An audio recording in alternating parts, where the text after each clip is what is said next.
You're looking at my chart of Monday, August 21st. This is the S&P E-mini, and these are 3-minute candles with 5 points between each horizontal line on the chart. Hi, I'm Marv Eisen of Timeless Dollar Trading Academy, and if you've seen some of my hundreds of previous videos, you know that I always calculate the Taylor trading zone and put it on my chart as a rectangle, which you see here, plus the previous day's close that's marked as a horizontal line. So I'm going to talk about price action trading strategies. Now on Monday, the market opened right over here. Here's the 9:30 candle. The market opened at 43.95.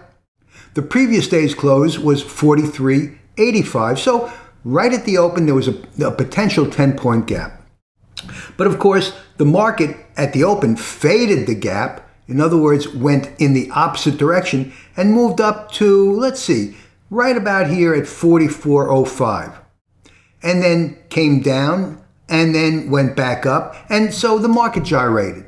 So you're saying, so what, Marv? Well, nevertheless, the first few minutes of the trading day are the times of the greatest uncertainty. Nobody knows what the market's going to do for the day. The only thing that we know is that the previous day's close was down here. It was at a point of 43.85. Now let's talk about the previous day's close because it's an important price point. Without any external influences, the market would almost always open at the point that it previously closed. So the market, without any external influences, the market should open right at where it closed at 43.85. But it didn't. It opened at 43.95 and then went in the opposite direction before, and you can see it actually did close the gap. But where does the trading day actually start? Trading day starts, of course, at the open at 9:30. But where would the day start without any external influences? It would start right at the point where it left off the previous day. It would start right over here at 43.85. Divorce the gap trade from the rest of the day because the day's trading actually starts where the previous day left off, which is not where it opened here. It actually started right where it closed the previous day, where it came down and matched the previous day's close. So this is where trading actually started on Monday, August 21st. Gap trade is a completely separate trade. Consider it as a completely separate trade. So the Taylor trading zone was down here, and as you can see, prices didn't trade down into the Taylor trading zone. If we see that the intraday high was put in here at 44.09, and by midday, prices went down to 43.74, okay?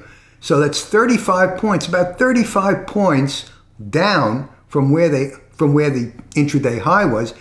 You might say to yourself, it's impossible that prices would take out the intraday high by the end of the day. Impossible, right?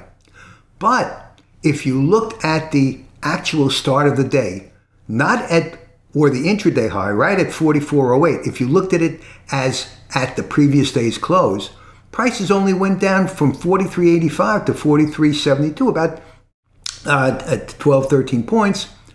And so this being the intraday low and this being the intraday high, where at the point after it actually met or closed the gap, this being the intraday high, not over here, right over here. This is the intraday high, and the market didn't come down much from that. Now the prices rose from there, of course, in a trend for the rest of the day, but where were they going?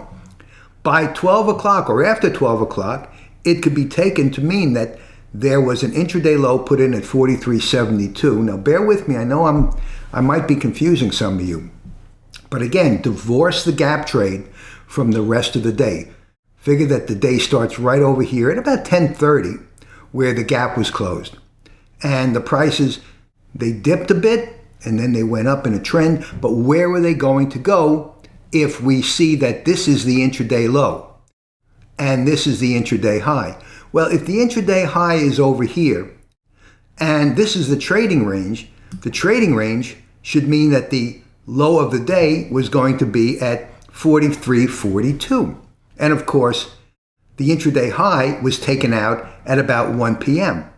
But if this was the intraday low of the day, and we move the trading zone up there, we could see that the intraday high, or we can make an assumption that the intraday, or that the market was going to go to 44.20. Where did the market go? To 44.20. So these are important concepts that I'm talking about.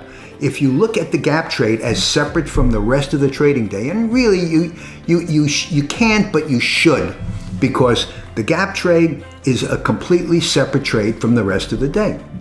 You can use the Taylor trading zone to make bigger trades with more profitability, and you do very well. So that's my video for today. Marv Eisen from Timeless Dollar Trading Academy. Trade safely, use lots of patience. Thanks for watching, and I'll see you in my next video.